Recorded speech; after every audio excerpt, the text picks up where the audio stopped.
Hi, this is Dr. Greg Gillum, CEO of Human Fusion, and welcome to this article review from the July 18th issue of Harvard Business Review by Susan Peppercorn, entitled "Using Failure as an Opportunity to Reflect on Your Strengths." So many of us have had setbacks in our careers. Personally, I've been through some real estate issues with some investments. I've also started or been an investor in a startup that did not make it, and so I've used those opportunities to reflect and to learn and to be more cautious in certain areas, to be more or less trusting in certain areas. So we've all used those types of things, and so failures and regrets and things like that can really help us propel ourselves forward if we allow them to, if we really learn from them.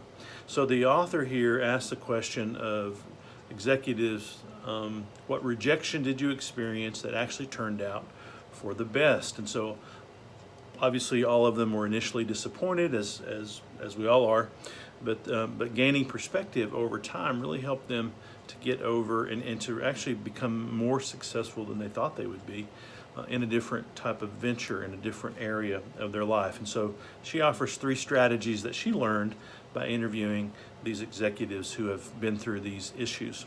Number 1 is it's important to acknowledge the pain. So rejection hurts. It hurts all of us. And a lot of times we want to go into a denial phase. That's not healthy.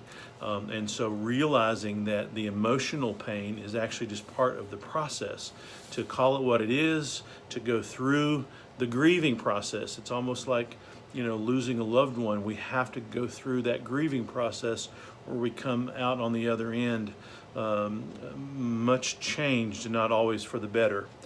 The second strategy is to say, was it me, was it them, or was it us?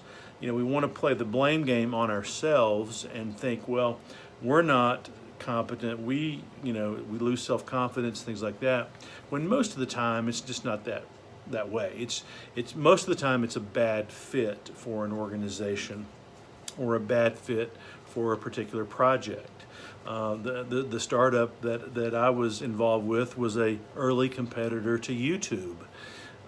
And I'm on YouTube's channel right now, and yet, you just have to kind of say, well, we had a great idea, but we weren't capitalized, and we didn't have the money that YouTube has, and so that's primarily why we failed. I think we had a great product, just didn't work, and so really attributing your setbacks to lack of fit, lack of context, lack of timing, that's much more healthy than saying, well, it was probably something about me.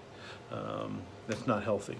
So, and then the last thing is to then to utilize that experience and then embrace your strengths and then move forward. If we look back too long, we're going to miss certain opportunities that are inherently just around the corner.